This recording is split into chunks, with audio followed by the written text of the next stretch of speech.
अस्सलाम वालेकुम स्टूडेंट्स। आज का हमारा टॉपिक है ideal fluid and equation of continuity. जब भी हम फ्लूइड से रिलेटेड कोई भी इक्वेशन ड्राइव करना स्टार्ट करेंगे तो हमें उसे सबसे पहले कुछ चीज़ें अज्यूम करनी होंगी, फ़र्ज़ करनी होंगी। और सबसे पहली चीज़ जो हम अज्यूम करते हैं वो ये है कि वो फ्लूइड जिसके बारे में हम वो इक्वेशन ड्राइव करने जा रहे हैं, that fluid is an ideal fluid. अब आइडियल फ्लूइड क्या होता है? There are these 4 conditions for a fluid to be an ideal one. सबसे पहली, that fluid is non viscous, कि फ्लूइड की विस्कोसिटी ज़ीरो है। फ्लूइड की विस्कोसिटी ज़ीरो है। This is the first condition for the ideal fluid. Second condition कहती है fluid is incompressible.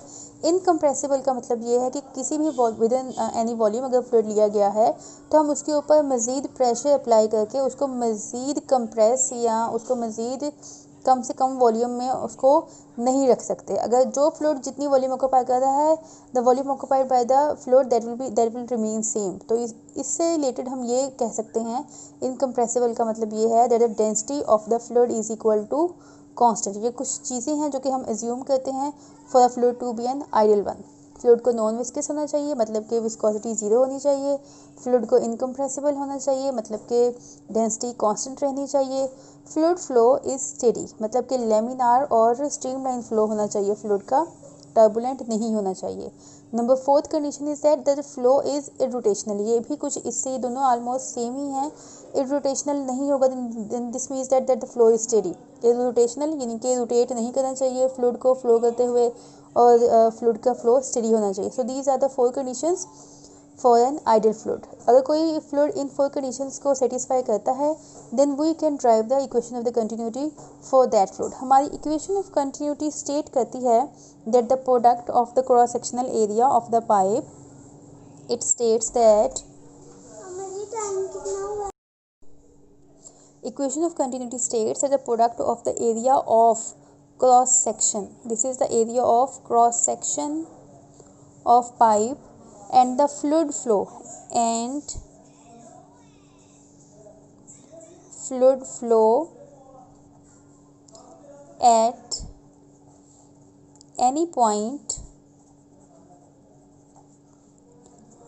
along the pipe is constant. अगर हम इसको इक्वेशन के फॉर्म में लिखने की कोशिश करें, then we must have that cross sectional area A and the speed of the fluid flow that V, that must be equal to constant. This will become the equation of the continuity. Now here comes the explanation. To explain this or to for the derivation of the equation of continuity, we must consider a pipe. यहाँ पे हम एक pipe consider कर रहे हैं. This is a pipe. We are having a lower end of the pipe and an upper end of the pipe. Now you can see that this is the area of cross section of the lower end of the pipe, और यहाँ से fluid जो है वो enter हो रहा है. This is the area of cross section A1.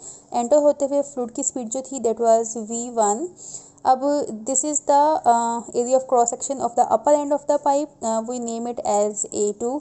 और यहाँ से फ्लूइड की स्पीड बाहर जाते हुए जो थी दैट इज़ V2. अब हम सपोज कर लेते हैं that suppose we are taking a time del t. इतना टाइम कवर जब फ्लूइड कर रहा है तो लो एंड पे वो इतना डिस्टेंस उसने कवर किया है, इतना डिस्टेंस वो आगे तक आया है. ये आपके पास डिस्टेंस है. This is del x1 from here to here. और इतने ही टाइम में आपका फ्लूइड जो है वो अपर एंड पर कुछ इतना डिस्टेंस कवर करता हुआ पाया गया. So this is del x2. This is the distance from here to here. Now how can we derive this? Here we have considered some situations that area of cross section of the lower end is A1, area of cross section of the upper end is A2. Velocity at the lower end of the fluid is V1 and velocity at the upper end is V2. Distance covered in the lower end at the same time that is del x1 and the distance covered at the upper end at the same time that is del x2. अब हम ये consider कर लेते हैं कि ये distance जितने fluid के मैस ने कवर किया है दिस इज़ डेल m1. तो यहाँ पर जितना भी मैस जो है वो कैलकुलेट किया गया दैट इज़ डेल m1, और उतना ही टाइम में उतना ही डिस्टेंस कवर किया है अपर एंड पे जो जितने मैस ने किया है that is del m2.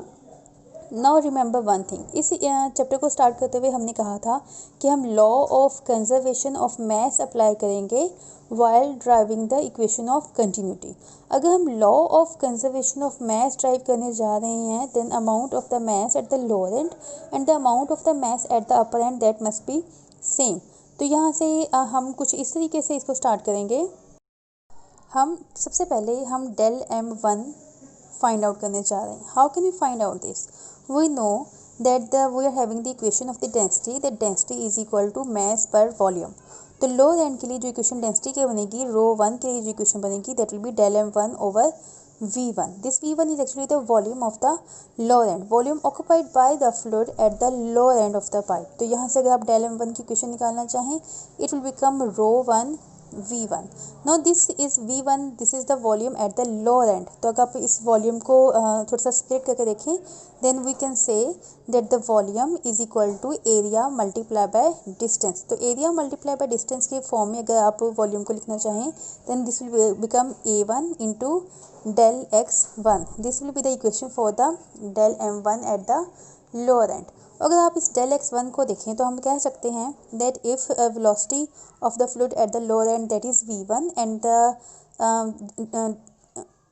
having this velocity, the fluid has covered the distance del x1 in time del t, तो v1 that will become equal to del x1 over del t1. This will be the equation of the v1.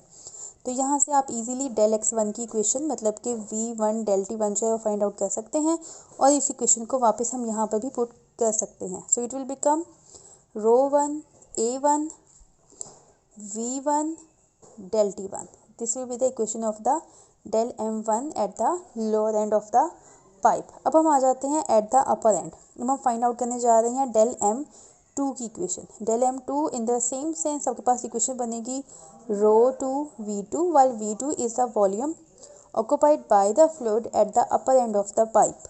तो यहाँ से आप v2 को बिल्कुल same criteria पे जो है वो v1 की तरह a1 del x1 की तरह बिल्कुल v2 को हम इसमें कन्वर्ट कर सकते हैं a2 इंटू del x2 में, और जिस तरीके से हमने del x2 को v1 del t1 में कन्वर्ट किया था बिल्कुल वैसे ही it will become rho 2 a2 v2 del t2. This is the equation of the del m2. Now we have to apply the law of the conservation of the mass. Law of conservation of mass. तो आप देख सकते हैं it will become equal to that mass occupied by mass taken at the lower end of the pipe, that must be equal to mass at the upper end of the pipe. या हम इसको ऐसे भी understand कर सकते हैं कि जितना मास जो है फ्लूइड का वो एंटर होगा उतना ही बाहर निकलेगा, उससे कुछ ज़्यादा या कम नहीं होगा. So mass will remain same. तो डेल m1 की आप यहाँ पे वैल्यूज़ पुट कर दें, it will become equal to rho 1 a1 v1 del t1. I have taken this value from here. और दूसरी तरफ आप डेल m2 की वैल्यू पुट कर सकते हैं. It will become equal to rho 2 a2 v2 del t2. This is taken from this equation. Now you have to consider again the conditions of the ideal fluid. हमें पता है कि हम equation of continuity एक ideal fluid के लिए drive कर रहे हैं. तो आइडियल फ्लूइड इनकम्प्रेसिबल होता है. इनकम्प्रेसिबल का मतलब है कि उसकी डेंसिटी कांस्टेंट रहेगी. अगर डेंसिटी कांस्टेंट रहेगी, so there is no reason to take this rho 1 and row 2. We can simply take row, and once the row is on both sides, so it will become very much easy to cancel out this row. Now while discussing the flow of the fluid through this pipe, I have told you that I have taken the same amount of the same time interval at the lower end and same time interval eight the upper and. This means that कि del T जो है del t1 और del t2 नहीं है, but this is the same time. तो 1 और 2 subscripts लगाने की जरूरत नहीं है. And once the del t's are cancel out, so we are left only with this a1 v1 that is equal to a2 v2. तो आपके पास जो इक्वेशन बनेगी that says that area of the cross section of the pipe at the lower end and the speed of the fluid flow at the lower end this product that is equal to the product of the area of the cross section at the upper end with the speed of the fluid at the upper end. And this is the same that is a statement of the equation of continuity, that the product of the area of cross section of the pipe and the fluid flow at any point along the pipe that is constant. तो बिल्कुल इस equation को हम कुछ इस तरीके से भी सिंप्लीफाई कर सकते हैं, that AB is equal to constant, and this is actually the statement of the equation of continuity. So this was all about the equation of continuity.